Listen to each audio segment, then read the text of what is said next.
Cole, welcome. What's up? And welcome everybody. Welcome back from spring break. How much was it a break for any of y'all?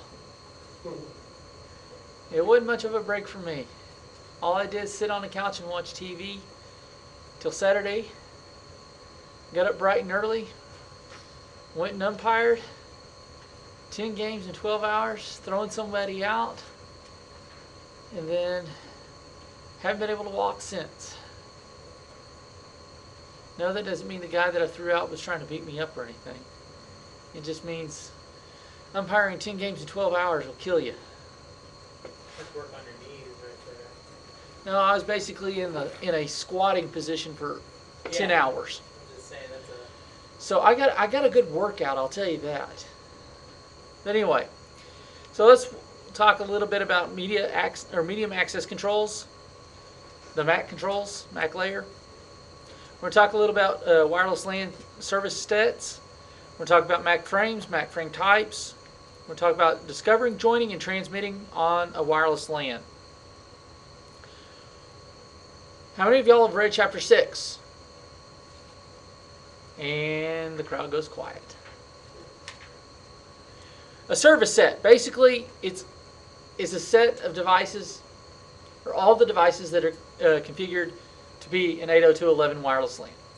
Simple, anything that is associated with a wireless LAN. All right, that's a service set. You have three different types. You have a basic, a standard, or the basic is the standard. Then you have an extended. Then you have an independent. All right. Everyone with me so far? Pretty simple, right? Your basic service set. Now this is where it gets real crazy with acronyms, this chapter. So just try to follow along with me, all right? The basic service set is a group of wireless devices served by a single access point. Your SOHO routers in your home is a basic service set. They send out a basic service set ID, or BSSID. Okay? That's the media access control address of that access point. Well, we have to assign what we call an SSID, which is a service set identifier. How many of you, when you find wireless, it says Rose whatever, or Viper, or Netgear, or Linksys, or whatever, right? That's an SSID. That's the service set identifier. And usually that is the network name for that basic service set. So just think of it as a small SOHO router. That's all it is. Basic service set. The basic service set area, or the BSA, is that geographical area in which it services. Usually no more than 300 feet. And that is to the extent if it's out in the middle of a field, wide open, with no interference, 300 feet, okay? Now, once you have your factors of weather and building structures and things, it's going to change that. Dynamic rate shifting. The further you get away, the transmission is going to get shorter and smaller, right? Think of it as the closer you get into a city. Now this is going to be an opposite analogy here. The closer you get into a city, the speed limit drops, right? The further away you get away from an access point, let's say outside the city limits is the access point. The further you get away from it, the lower your transmission speed is, because the smaller amount of signal. Kind of makes sense, right? Less signal, less bandwidth, less transmission. That's what we call dynamic rate shifting. So here's an example of a basic service set. We have our access point. We have two laptops, a file server, PC. All this is a wireless area. This access point is serving these two laptops, but connected to that network. Everyone with me? Pretty simple. Anyone have a problem with that? No one? Good. Now let's talk about the extended service set. Now we're talking about 2 or more wireless access points, which are the BSSs, right? Or the basic service sets, via a common distribution system. In other words, I have more than one wireless access point on my network. I.e., this building has 6 wireless access points. So what is this? This is an extended service set. Does that make sense? Access points can be positioned so that those cells overlap to facilitate roaming. Do you understand what that means? That means I can have a channel 1, then channel 6, then channel 11, so that I can take my laptop from one end to the other and not lose signal. It'll just keep my signal going and flow with whatever channel I'm on. The wireless devices will choose the signal that gives the best rate of return and best transmission rate to that device. What we call, when you lose it and go to the next one, we call that a handoff, right? Just like you're passing a note to your girlfriend in class or your boyfriend in class, a handoff. You're handing off that signal to someone else. Remember, these are layer 2 because you're taking a MAC address and you're positioning that over to your next MAC address. Okay? Your MAC address is floating to the next access point. It's not going to be your IP address is changing. It'll be the next access point has to pick up your MAC address.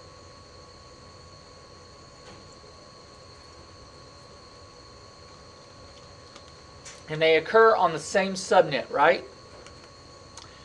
So here's exactly what we're talking about. Now we added that other access point. Still converging on that same network, but we have 2 access points. So if I carry this laptop down this hallway and I get out of the reach of this signal range and I'm in this range right here, this overlap, I can pick up by that handoff. Pretty simple? All right, now we get to the extended service set. What this means is a router will separate my 2 access points. They're completely separate subnets, and new IP address must be done between when you go from one to another.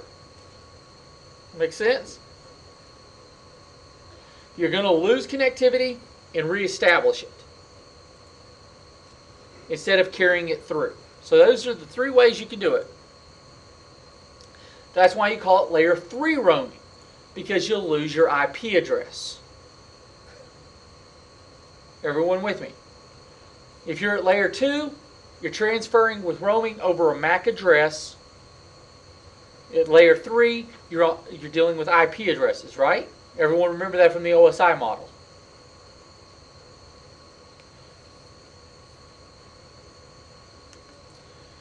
Okay. So it's an IP address handoff? Yes, that's all it is. I had a question on the layer 2 roaming. Okay. The area where both APs are overlapping. Uh-huh. If It'll someone give was it the sitting strongest in signal. there, so it picks up the strongest signal. Just like out at the church, when I had the one in the center and I had the one in the sanctuary. Right there at that firewall between the 2, that's kind of a middle point because the firewall is breaking the one that's in the sanctuary. If you're standing right there in that little 3-foot area, you're going to be pulling them from both. You're actually going to get the one from the hallway. Okay. Thank you. I know y'all don't understand that analogy, but I just happen to know he knows that analogy. So, with mobile IPs, computers can be given a home address. Okay, basically your static IP address, right? What is a home agent?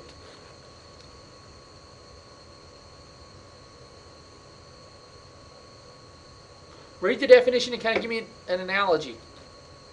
Give me your understanding of what is a home agent.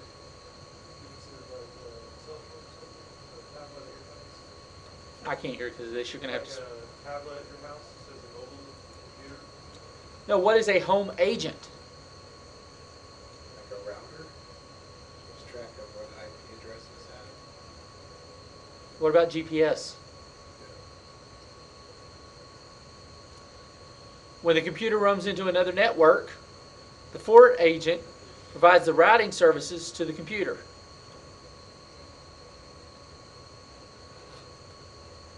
Okay? The forward agent will give it a temporary IP address. Make sense? If I have, for example, you have your laptop. You come in here to Rose. What is the first thing it tells you to do? You have to open up a web browser, go to 1.1.1.1, right? And say accept. You are on a foreign agent. It's temporarily giving you access to their network. Well, at home, you don't have to go through that because your home agent has already authenticated you by your MAC address and your IP address on your local network. Does that make sense? Y'all with me now? Mobile IP.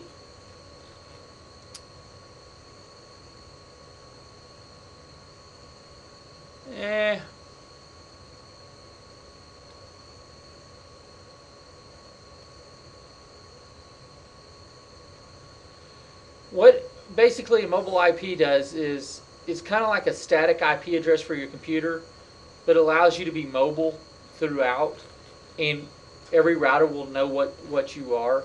Does that make sense? It's kind of similar to a MAC address, but I'm trying the best way to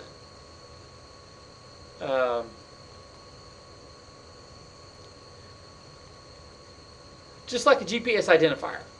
Okay, it's that static identifier that says wherever you go to, I can identify that computer as being on my network.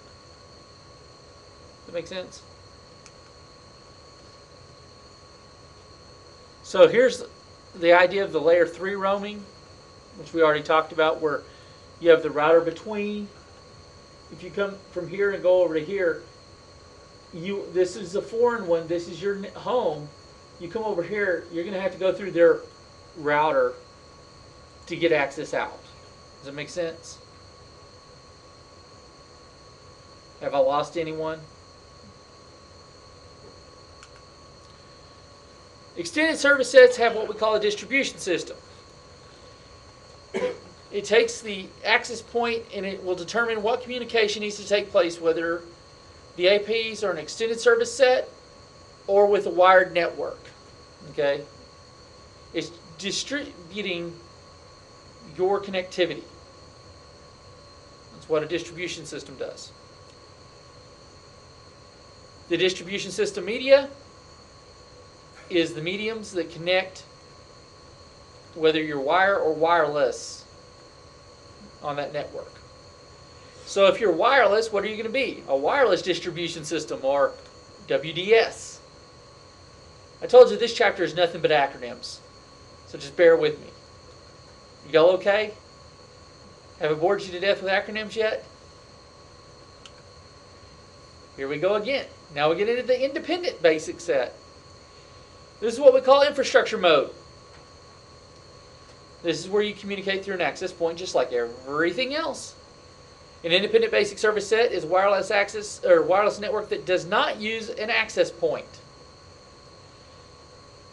Wireless connects to themselves, i.e. Bluetooth. Okay, they don't have an access point, they just connect to themselves. Peer-to-peer or ad hoc mode. How many of y'all are familiar with those terms? Raise your hand, because you've all been in Intro to Networks before this class. BSS is more flexible than IBSS in being able to connect other wired and wireless networks. Why? Because it can go through an access point. IBSS cannot go through an access point. So therefore, it has decreased its mobility. But IBSS is easy, quick to set up. Bluetooth networks, phone to phone, set up, share pictures. You know, you remember when iPhones 3 first came out? It was cool. There's that app there. You just bump the phones and transfer things through Bluetooth. How many people damage their phones by tapping them together? You know. IBSS is good when you have no connectivity to the internet. You're out in the middle of nowhere and you want to pull it, share information. Or in this instance, if you want to have a LAN party. Right? How many of y'all do LAN parties? Do y'all know what a LAN party is? Really? Come on, guys. Y'all ought to know what a LAN party is. We're all in cybersecurity. Come on. The 802.11 Media Access Control Layer frame types. Remember, IEEE divided Layer 2 protocol, your data link layer, into logical link control and MAC, right? Those two sublayers. What does the LLC do? It provides the common interface for reliability and flow control, right? It provides the flow control up to the network layer so you can get your IP address. Where the media access control appends the physical address or the MAC address to the bits or to the frame to be able to be transmitted. Okay? Well, what about a MAC frame format? When we're talking about frame formats, we're looking at the frame itself. The data link frame, right? Y'all understand where I'm at, right? Y'all understand? Okay, thank you, Jordan, for nodding your head. The OSI model uses data unit to describe the sets of the data that move through the OSI model, right? Going up and going down. The server's data unit, or the SDU, is a specific unit of data that has been passed down from the higher level to the lower level. It has not yet been encapsulated by that lower level. Okay? The protocol data unit specifies the data that will be sent to the peer protocol layer at the receiving device. So, if I ask you, what is the protocol data unit for layer 2? In other words, what will my layer 2 on my receiving machine see? It will see a frame. Layer 3 will see packets. Layer 4 will see segments, because that's where you segment your data. Layer 5 is all the data through your session, your presentation, your application. Right? Layer 1 is in bits. To change an SDU to a PDU, you encapsulate the SDU with the frame, or to whatever the header and footer is for that layer. Make sense? So here's how we do it. Layer 3 will send the logical link layer, or the LLC sublayer of layer 2, a unit of data called a MAC Service Data Unit, or MSDU. The LLC sends that data unit to the MAC sublayer, where the MAC then adds the header information, which says, here's where you're going to go. Now it's called a MAC Protocol Data Unit. Why? Remember, the next higher is Service Data Unit. Once you encapsulate it, it becomes a Protocol Data Unit. So now it's M because we're on the MAC layer, right? The MAC sublayer. The MPDU is then sent to the physical layer, or the PLCP sublayer in the physical layer. The PLCP Service Data Unit is now a PSDU, right? Because we haven't encapsulated it in the physical bits. Then we send it down to the PDU. Remember we talked about this right before spring break, the PDLC and the PDU? Right? Shake your heads, because we did. We talked about the physical layer where we broke it into two. Now we're talking about the data link layer. Then the PLPC Protocol Data Unit adds the header to transform it into a bit. And then, by adding its header and footer, the PPDU is now created to send, and then is transmitted as bits. So that makes sense?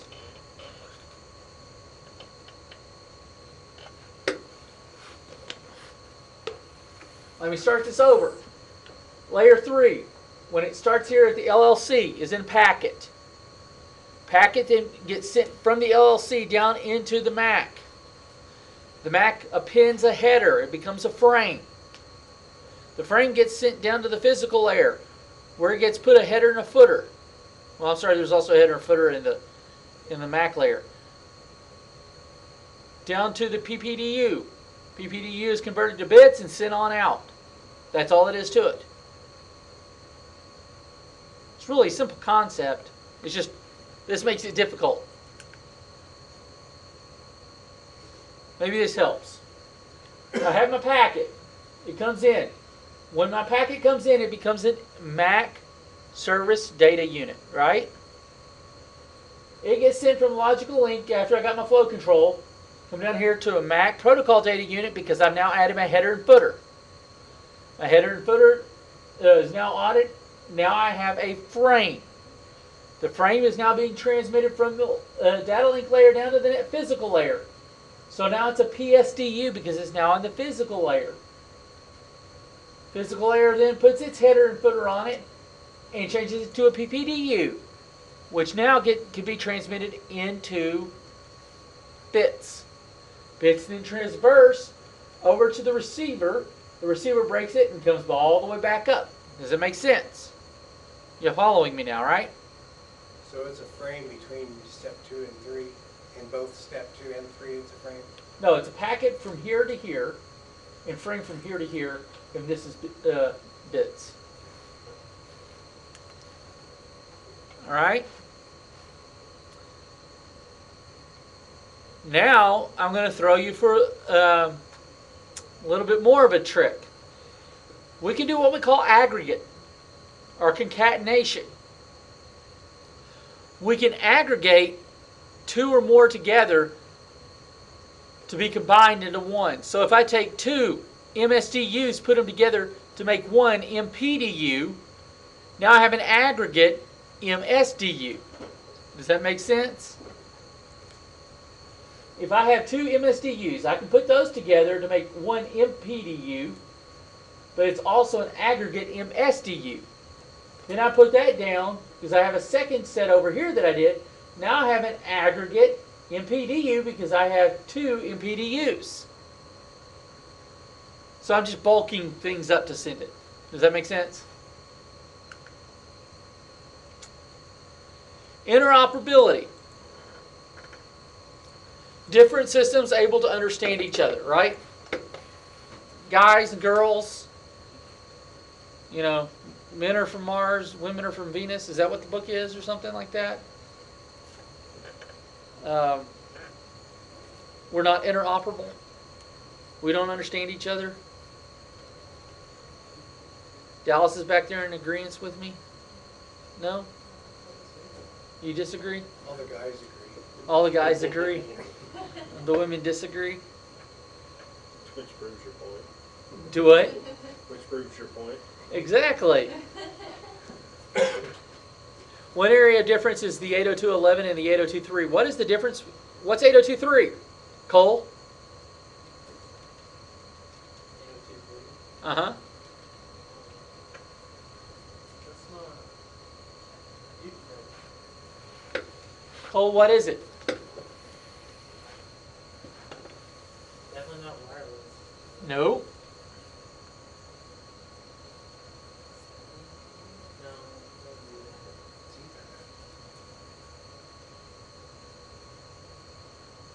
It's Ethernet. Dallas? What's 802.3?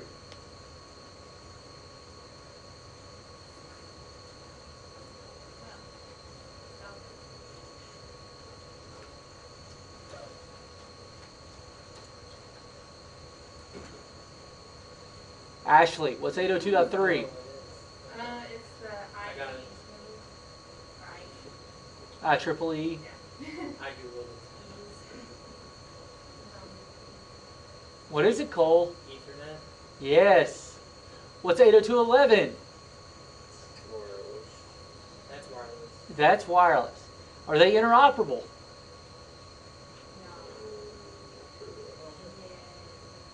I would assume so.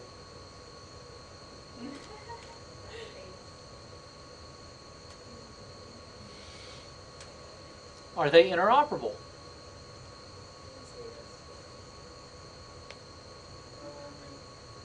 What do you think?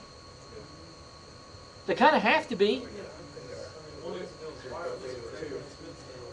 because how's wireless going to talk to the internet, right? The difference is it gets cut off. Wireless gets cut off for the MTU. Wireless MTUs are a little bit bigger, and thus there are the three ways that we can change it. We can fragment them, we can do jumbo frames, or we do the lowest common denominator, just to make sure that the packets match up. Now, I'm not going to talk about the high throughput. There are three main types of MAC frames. You have management frames, control frames, and data frames, right? Say yes. Management frame. What does a management frame do? Well, it initializes the communication between the device and the access point. It says, here's how we're going to do things. It's the boss. It's the professor. Right? Yes. It is what says how long the connection is going to occur and what I'm sending you. And who I'm sending it to. All right? Types of management frames are authentication, association request, association response, beacon, deauthentication, disassociation, probe response and request, reassociation request, and reassociation response. Control frames. They provide assistance in delivering frames that contain data. These are the ones that say, here's how long it's going to last before I send my next set. Okay? Then the data frame. It carries your information, right? Carries the boss's orders to you. For us guys, that's the lady in the house. I should say for the married guys, it's the lady in the house. And us married guys know exactly what we're talking about. Is duration time to live? Yes. Do what, Dallas? You're just ready to become the boss, aren't you? Well, you probably already are since you got him kind of whipped. Anyway, MAC layer wireless LAN functions. Discovering, joining, and transmitting. At regular intervals, the access point is going to send out a signal. Say, here I am. I'm Rose, whatever. Rose Wireless LAN. That's what we call beaconing. All right? Everyone with me? Like a lighthouse. Exactly. It's just like a lighthouse announcing its presence. It follows a set structure. It says, here's all the information that I'm giving you. It's going to say the timestamp, the SSID, the supported rates. It gives all the basic information of how to connect to it. All right? It gives you more information than women do to guys, and vice versa. Vice versa. I'm sorry, I just love the men versus women analogies because it works so well. I feel spelled out numbers. Do what? I think we're outnumbered here, so. No, I said, and it's vice versa. Y'all don't get all, y'all, we like to give you all the, don't give you all the information either. Yes, that's what I'm saying. It goes both ways. I just like to use the analogy so it makes sense to both, yes, to both sexes in the room. Thank you. My mind just slipped. I'm still tired from Saturday. Receiving a wireless device must be looking for beacon frames, right? So you have to turn on your radio button or your wireless identifier. We have two different types of scanning. We have passive scanning and active scanning. What is active scanning, Dallas? We actively scan wireless device that first sends out a management probe request frame. Don't read that to me. What would you consider an active scan? Scan here now. Give me a real world example of what you would think. Actively chasing somebody down. Okay, and an active scan would be you going out to a bar looking for someone to date. Okay, that's an active. You're pursuing a relationship. You're actually going out. A passive is you're waiting on the doorbell to ring for someone to come to you. Okay, does that make sense? You're actually taking action to go out and search for it. Passive is I'm waiting on me to hear that signal before I do anything. Yes, Dallas.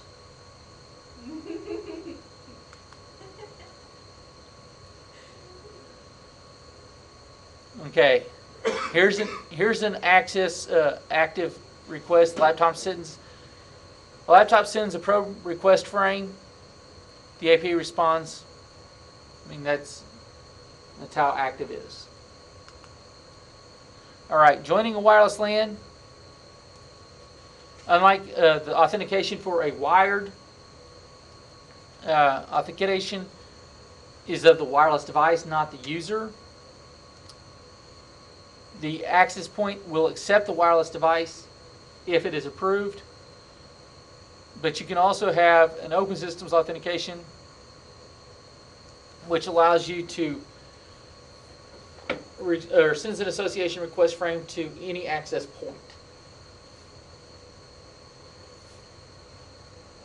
Basically, you're creating a virtual handshake between the access point and yourself.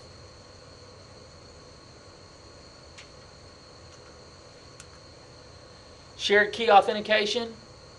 How many of y'all have secured Wi-Fi? Put your hands down. There's no such thing. Just kidding. Said it was. He said it was. False advertising. Actually, the best way to secure our Wi-Fi is space. Chunk it up in space. Shared key authentication. That means your WAP is actually will process that encrypted text key that you send to it for validation. It uses the challenge text, which is your shared key that you have that you've given someone to access that network. I need to connect to Bill. It says you're authenticated. If it sees Bill. Okay, that's open system authentication. Shared key. It says I want to authenticate. It says now's the time for all good men to come to the aid of the country. It says the laptop encrypts the challenge text with the shared key and returns. The key is 24005 SLK. It encrypts it, sends it back. It compares it with its own. Does it match? If it does, then it goes back and grants the individual the permissions. Do that setup right there along with MAC filtering. That's about as secure as you're going to get, as long as you're encrypting with TKIP or AES.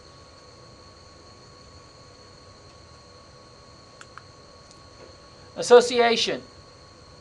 You can accept a wireless device into a wireless network.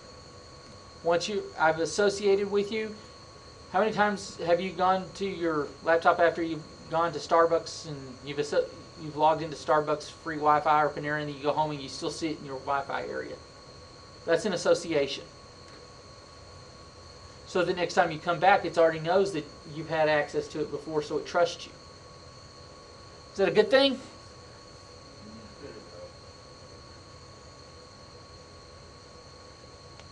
I wouldn't want it. To somebody else, I guess. Do what? To somebody else, I guess. Don't know.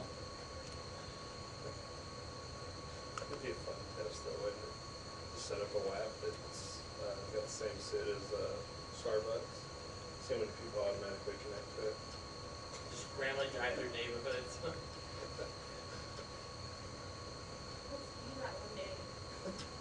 I'll go to Starbucks.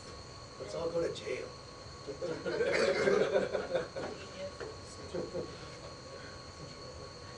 everything. We need to find something. We do, guys. We're not bonding. You guys all look that way. That's their life. Do what? They all know me?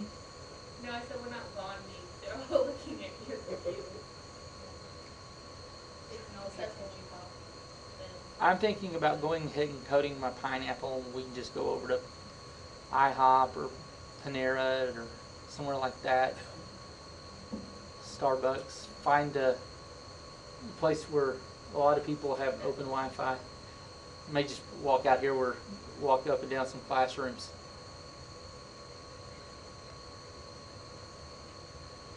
I probably don't want to do it here. I'll probably just do it over at IHOP or something and show you all how it works. That sounds like a genius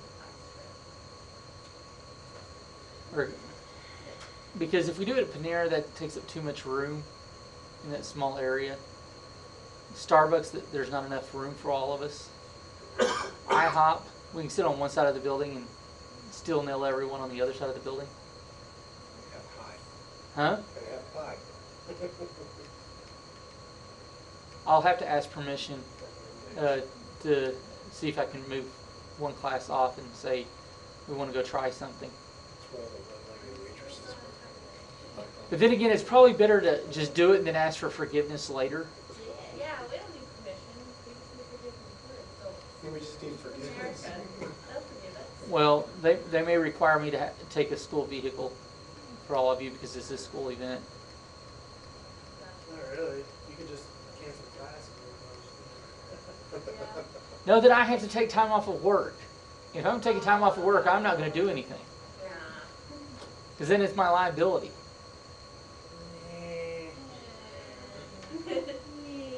So y'all all go to jail for me? You know what?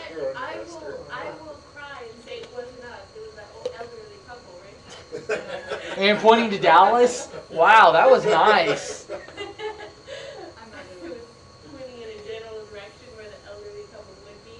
I was like, Because they're usually over there. Because In there. It's over there.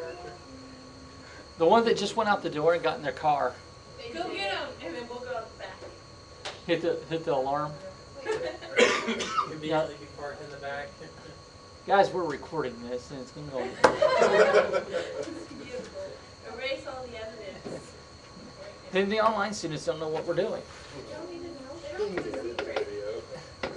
No, I told What's them. more important is we don't want the police to know. No, we will. I'll invite the ones that are online.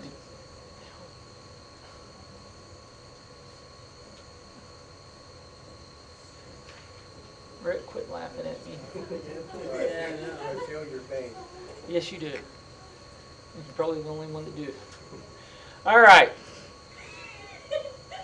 Ashley.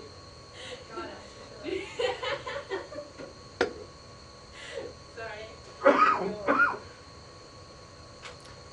Okay, 802.11 provides three procedures for transmitting on the wireless LAN: distributed, point, and hybrid. Your DCF, which is your distributed coordination function, it deals with your CSMA CDs.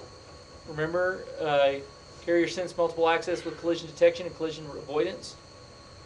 And request to send and clear send. Basically, make sure that you have your pathway, that you're not going to be interrupted, and that the channel will be clear.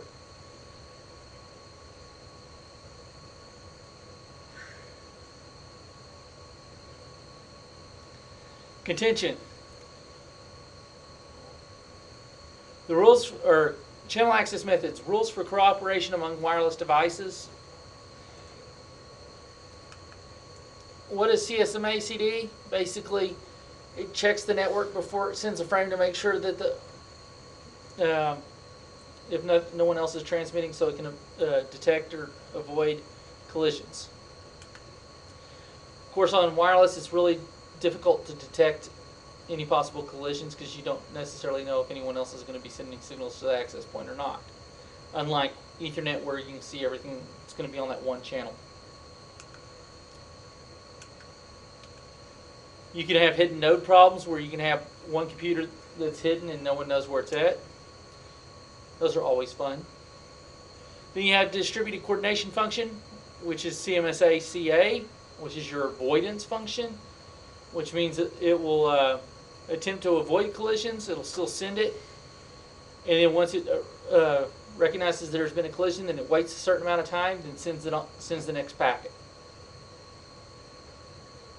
Make sense? Once it receives the acknowledgement the frame is okay, then it sends the next one.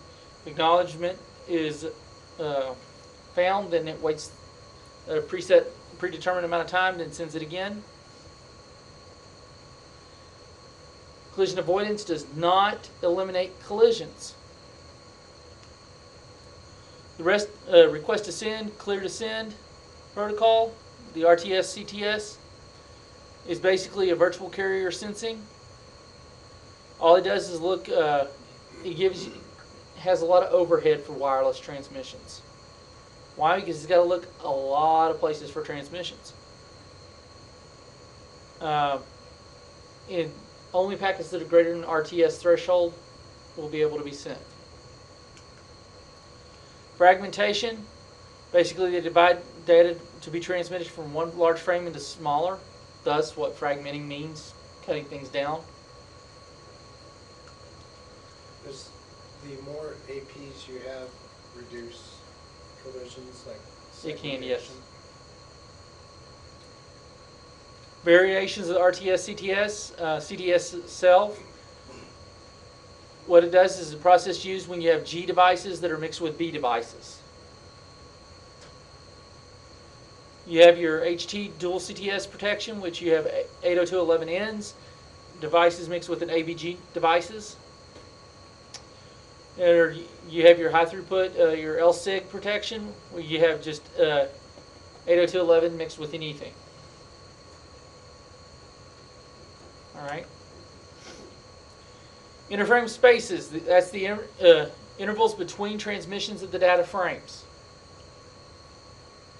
Kind of talked a little bit about that last week. Short IFS, or interframe sequence or spaces. Basically, that's for immediate response actions such as acknowledgments. Point coordination function, or PIFs. That's the time by device to access medium after it has been asked and then given approval to transmit. So basically, I'm saying, Jordan, here I am. And then Jordan says, okay, can transmit, so I transmit. Distributed Coordination Function Services, or DIFs. I set up a standard interval saying I'm going to transmit every 5 seconds to Jordan. So every 5 seconds, then I send the frame to Jordan. Extended IFS. Those are when you have to reestablish or resend frames. Arbitration, and we're not talking about law here, are used when setting priorities to different types of transmissions. So if I have two different types, they agree on one. Reduced IFS reduces the amount of dead space so that you don't have the extra space on the OFDM. All right? Have I fried your brain so far?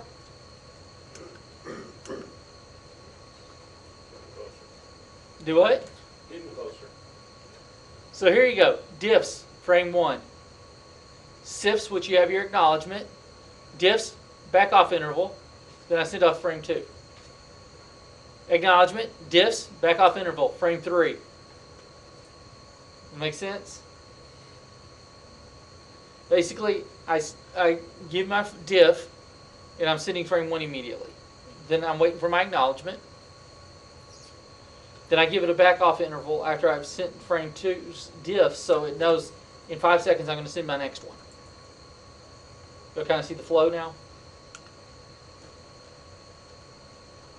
If I'm doing if I'm doing collision avoidance,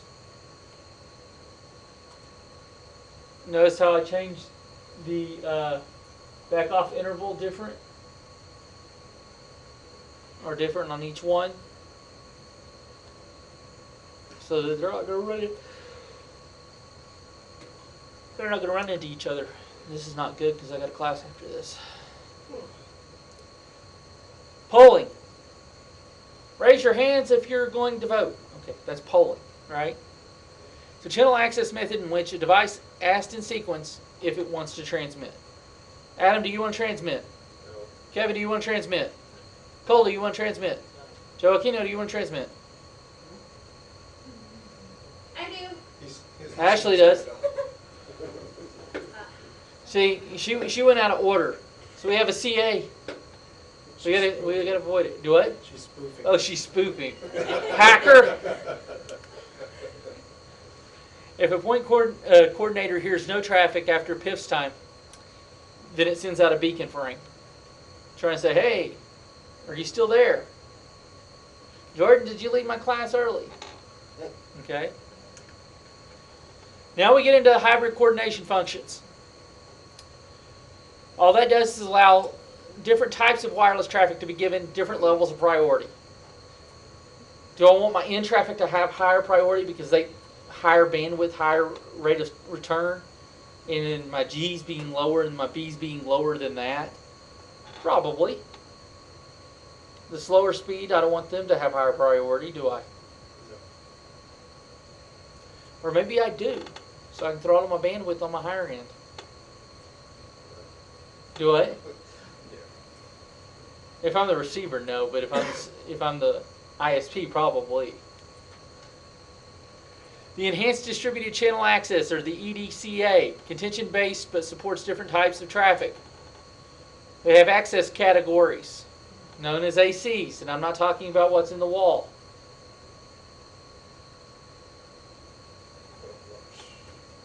Adam caught it, Jordan caught it, Rick caught it, no one else caught it. Man. Hybrid Coordination Function Controlled Channel Access, HCCAs, are based upon polling. They're the schedulers. They're the bosses. It says you will go on this rate, this rate, this rate, this rate, and you'll do it this way. And here's your polling interval. You're going to send it every 10 seconds. So is there any questions on all this vocabulary in this chapter? That's all this chapter was about, by the way. I know y'all bored y'all to death with vocabulary. I told y'all at the beginning, didn't I? Do what? Could you explain all those in one word? Vocabulary? Wireless. Wireless, there you go. Do what? Internet. I don't know. All right.